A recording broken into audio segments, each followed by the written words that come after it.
Bom, então a gente acabou de apresentar uma equação que está relacionada com a conservação da massa, que é a equação da continuidade. Só que todo sistema físico que se preze, ele também tem que respeitar os princípios físicos que estão relacionados com energia e trabalho, ok? E não vai ser diferente com fluidos.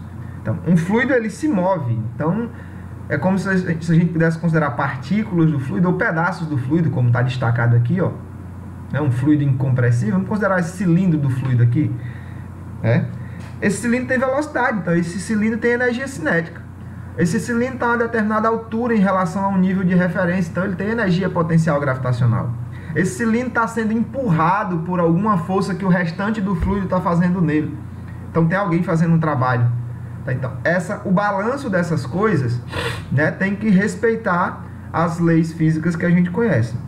E aí a equação de Bernoulli é a equação da dinâmica dos fluidos que me explica justamente esse aspecto, o aspecto da conservação de energia. Ela vai ser apresentada para a gente com uma cara que as grandezas que vão estar envolvidas lá não são grandezas de energia, mas ela surge como uma consequência disso. Certas grandezas que vão aparecer para a gente são grandezas que estão relacionadas com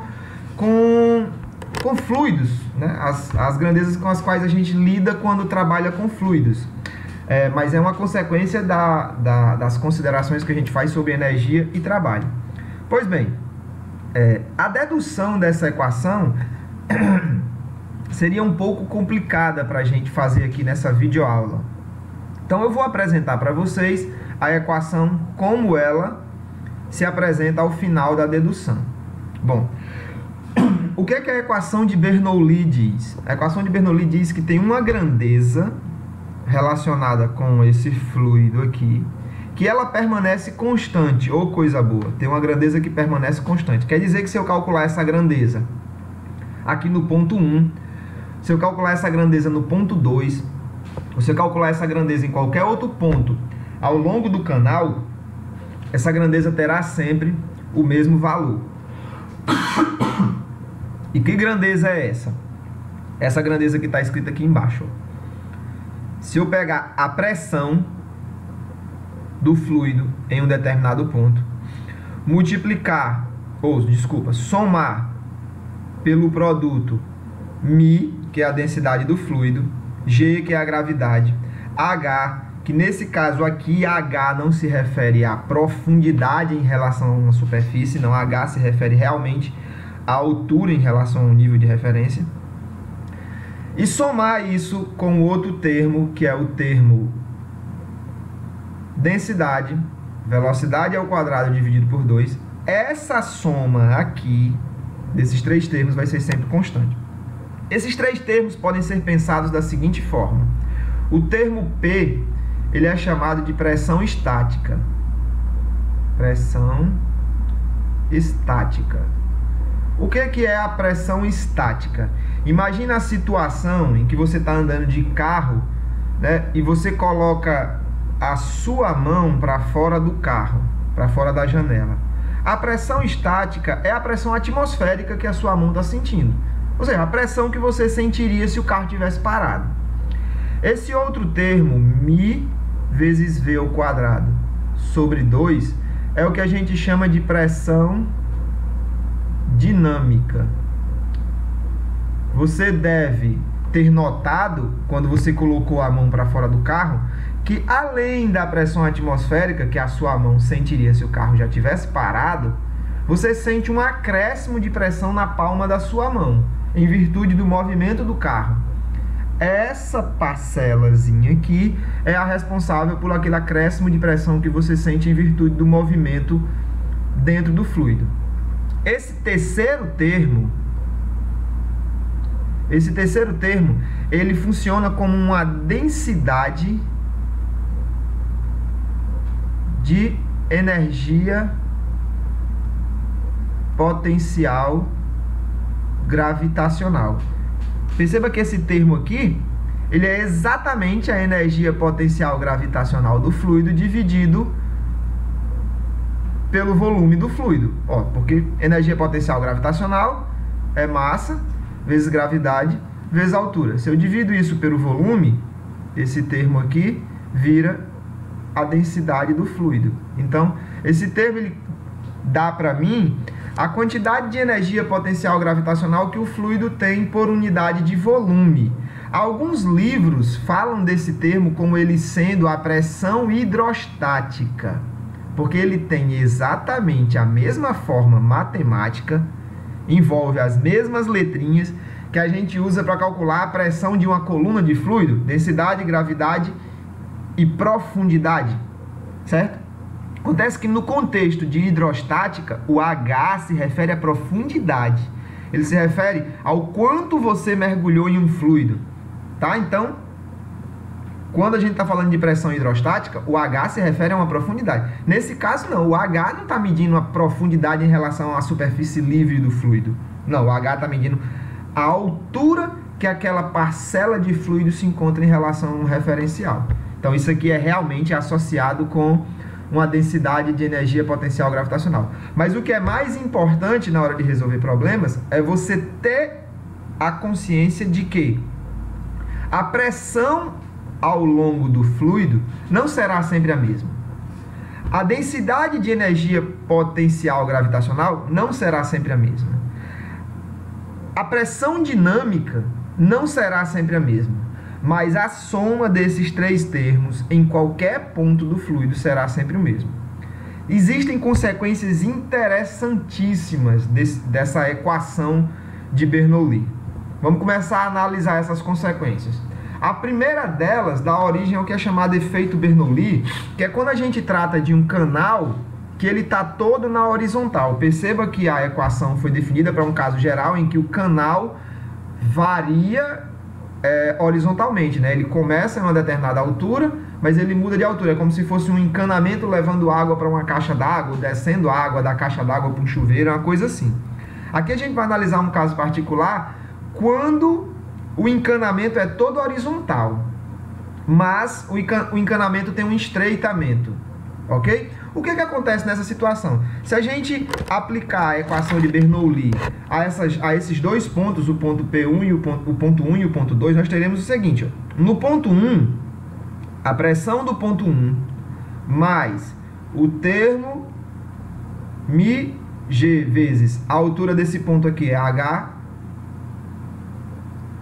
mais μ vezes a velocidade nesse ponto, que é v1 ao quadrado sobre 2, ou seja, eu peguei aquelas três grandezas que somadas vai dar um valor constante, calculei elas para o ponto 1. Vou fazer a mesma coisa para o ponto 2.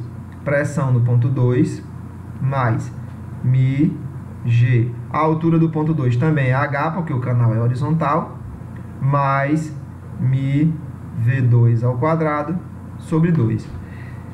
O que a equação de Bernoulli me diz é que esta soma tem que ser igual em qualquer ponto que eu fizer, que eu realizá-la. Ou seja, esses dois termos têm que ser iguais. A gente tem uma equação.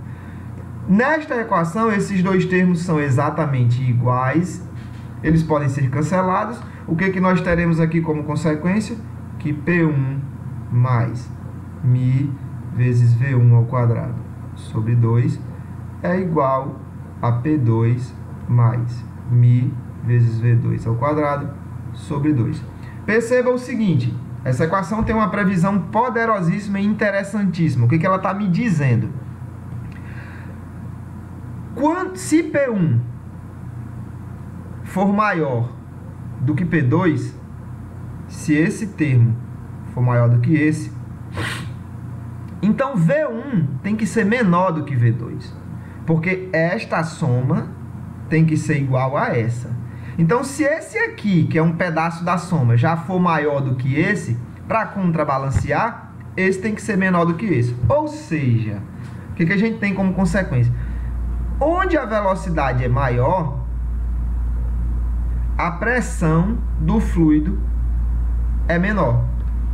Onde a velocidade do fluido é maior, a pressão do fluido é menor. Isso é bastante contraintuitivo, mas isso pode ser provado com um experimento bem simples.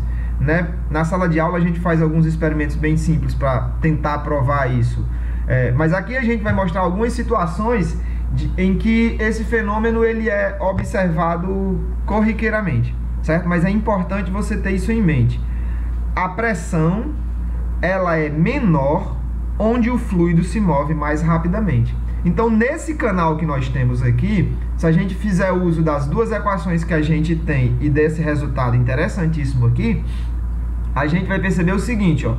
Aqui a gente tem um canal horizontal com fluido incompressível.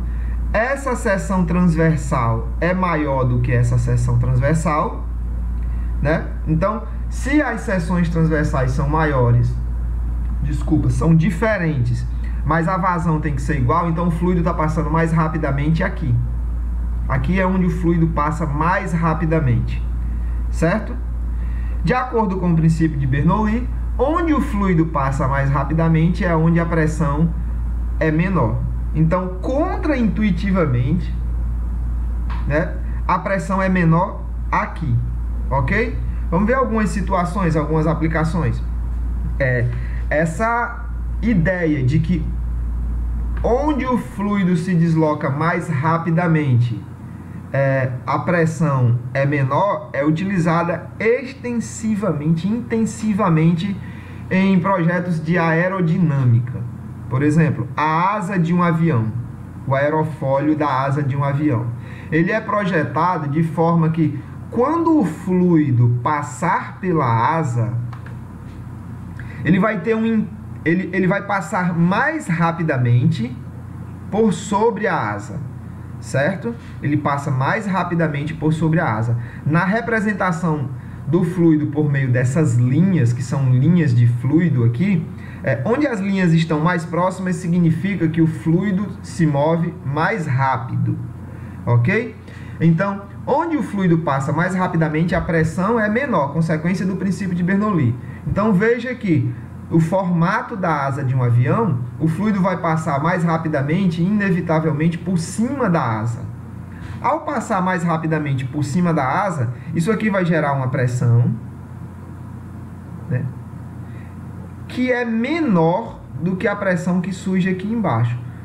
Como consequência das forças que surgem dessas duas pressões, né, há uma força resultante vertical para cima, que seria a força de sustentação da asa, que é o que vai fazer o avião voar.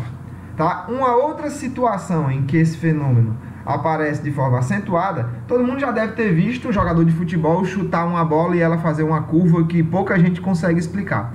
Por que aquilo acontece? Perceba, imagine que o jogador de futebol inicialmente tenha chutado a bola sem fazê-la girar, que ele conseguisse dar um chute exatamente na direção do centro de massa da bola. Essa bola iria somente transladar sem fazer movimento de rotação.